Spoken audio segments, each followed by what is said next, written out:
السلام علیکم میرے پیارے دوستوں، امید کرتا ہوں کہ آپ لوگ خیریت سے ہوں گے۔ اللہ آپ کو اپنے حفظ و امان میں رکھے انشاءاللہ تعالی، یہی دعا ہے۔ آج کا موضوع ہے ماں کے قدموں تلے جنت ہوتی ہے۔ اسی طرح سے حدیث میں آتا ہے کہ عبداللہ بن عمر رضی اللہ تعالی عنہ سے روایت ہے کہ نبی اکرم صلی اللہ علیہ وسلم نے فرمایا کہ جو شخص احسان جتلاتا ہو اور ماں باپ کا نافرمان ہو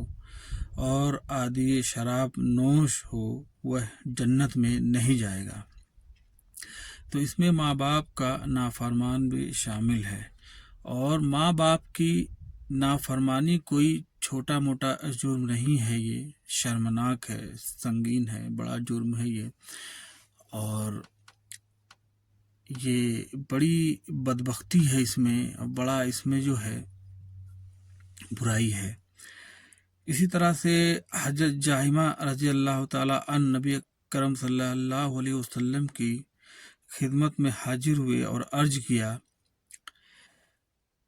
کیا رسول اللہ صلی اللہ علیہ وسلم، میں نے جہاد میں شرکت کرنے کا ارادہ کر لیا ہے اور آپ صلی اللہ علیہ وسلم کی خدمت میں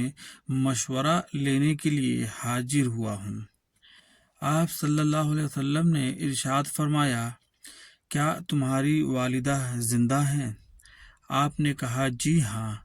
تو آپ صلی اللہ علیہ وسلم نے ارشاد فرمایا، پھر تو تم ان کی خدمت کرو، کیونکہ ان کے قدموں تلے جنت ہے۔ تو ماں کا مرتبہ اسلام میں اللہ تعالیٰ نے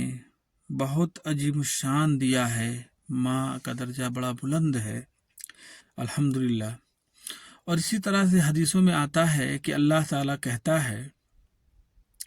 جب کسی کی والدہ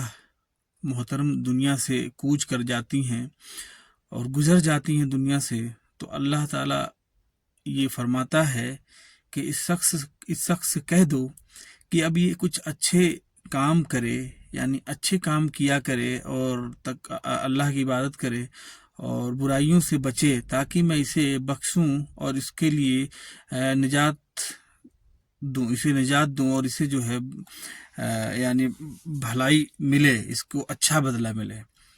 یعنی اس کا مطلب یہ ہوا کہ اگر ماں زندہ جب تک ہے تو اس کی دعاؤں سے انشاءاللہ تعالی آپ جرم کرتے ہیں، گناہ کرتے ہیں، تمام طرح کی چیزیں آپ کرتے ہیں، آپ سب کرتے ہیں،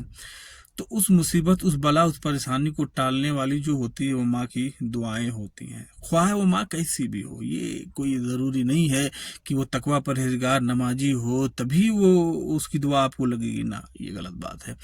اور اسی طرح سے لوگوں نے کہا ابو لہب، ابو جہل کی ماں جو ہے وہ تو قرآن نے کہا ہے کہ ابو لہب کی بیوی تو جہنمی ہے، اس کے گردن میں رسی ڈال کر اور جہنم میں پھینک دیا جائے گا، جہنم کی ایندھن بنے گی۔ تو وہ کہاں سے اسے پیروں تلے جنت کہاں ہوگی؟ تو یہ جو ایک شیطان نے دل و دماغ میں لوگوں کے خرافات بھرا ہوا ہے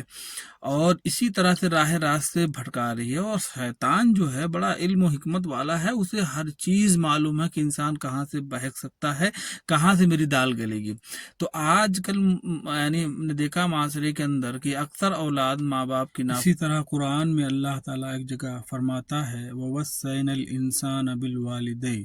ہم نے انسانوں کو اپنے والدین کے ساتھ اچھا سلوک کرنے کی وصیت کی ہے۔ تو اس لیے آپ سمجھیں کہ دوسرے کے اعمال سے آپ کو کچھ دخل نہیں ہے، نہ ہی آپ کو کچھ لینا دینا ہے۔ جو آپ کا حساب و کتاب ہوگا وہ آپ کے اعمال نامے کو دیکھ کے ہوگا، جو آپ نے کیا ہے اور کرتے رہے ہیں۔ کہنے کا مطلب یہ ہے کہ آپ اس کو سمجھیں کہ اگر آپ یعنی کسی انسان کے ساتھ بھلائی کرنا چاہتے ہو یا کسی غریب فقیر کو صدقہ خیرات دینے جا رہے ہو، تو آپ یہ سوچو کہ نہیں یہ پتہ نہیں کیا کرے گا، دارو شراب پیے گا، جوا کھیل جائے گا، یا کوئی دوسرا گندے کام کرے گا، یا یہ خود ہی یعنی مسلمان نہیں ہے، ہندو ہے، یا پھر وغیرہ وغیرہ بہت ساری چیزیں ہیں اس میں۔ تو آپ یہ سب دیکھ رہے ہو، اس کے بعد اسے دے رہے ہو یہ سمجھ کر، تو یہ تو آپ مطلب جو ہے سراسر آپ کی سوچ ہی گندی ہے۔ آپ کے ذریعے آپ کے ذمے یہ ہے کہ آپ اسے دے دیں، وہ کیا کرے گا کیا نہیں کرے گا اس سے آپ کو لینا دینا نہیں ہے۔ اللہ تعالیٰ آپ نے جو دیا اس کو، اس کا اس کی نیکی اور اس کا بدلہ آپ کے اعمال نامے میں لکھ دے گا، ٹھیک ہے؟ وہ کیا کرتا ہے کیا نہیں کرتا ہے، اور ایسے دیکھنے لگیں گے تو دنیا میں کوئی آپ کو اس طرح کا ملے گا ہی نہیں کہ جسے آپ دو۔ تو ماں یعنی جیسے آپ یہ سمجھیں کہ ابو لہب کی بیوی اگر اس کی اولاد بھی ہوتی تو خود تو وہ جہنمی ہے، لیکن اولاد جو ہے جو عمل کرتی اس کے ساتھ، اپنی ماں کے ساتھ فرما بردار ہوتی، تو اللہ تعالیٰ انشاءاللہ اسے جنت دیتی، ٹھیک ہے؟ کیونکہ اسے اپنے عمل سے ملتا، اس کو اپنے عمل سے، اور آپ سب جانتے ہو کہ سب کو اپنے اپنے عمل کا حساب دینا ہے، دوسرے کے عمل کا حساب نہیں دینا۔ آپ کی ماں چاہے اچھی ہو چاہے بری ہو، پہلی بات تو ماں کوئی بری نہیں ہوتی، آپ کا نظریہ ہے صرف، ٹھیک ہے؟ آپ کا نظریہ ہے صرف، اور آپ دنیا میں الجھ گئے ہو، شیطان نے آپ کے دلوں میں وسوسہ ڈال دیا ہے، اس لیے وہ ماں آپ کو بری لگتی ہے۔ بعض اوقات تو بیویاں جو ہوتی ہیں، ہے نا، تو بیویاں جو ہوتی ہیں اب ان کی محبت میں آ کے ماں بری ہو جاتی ہے، اور بہت ساری چیزیں ہیں اس کے اندر۔ تو اس لیے آپ یہ سمجھیں کہ ماں کی فرما برداری کرو، اور جو ہے آپ انشاءاللہ جنت کے مستحق ہوں۔ تو یہ بات آپ کو سمجھنی ہے، اور شیطان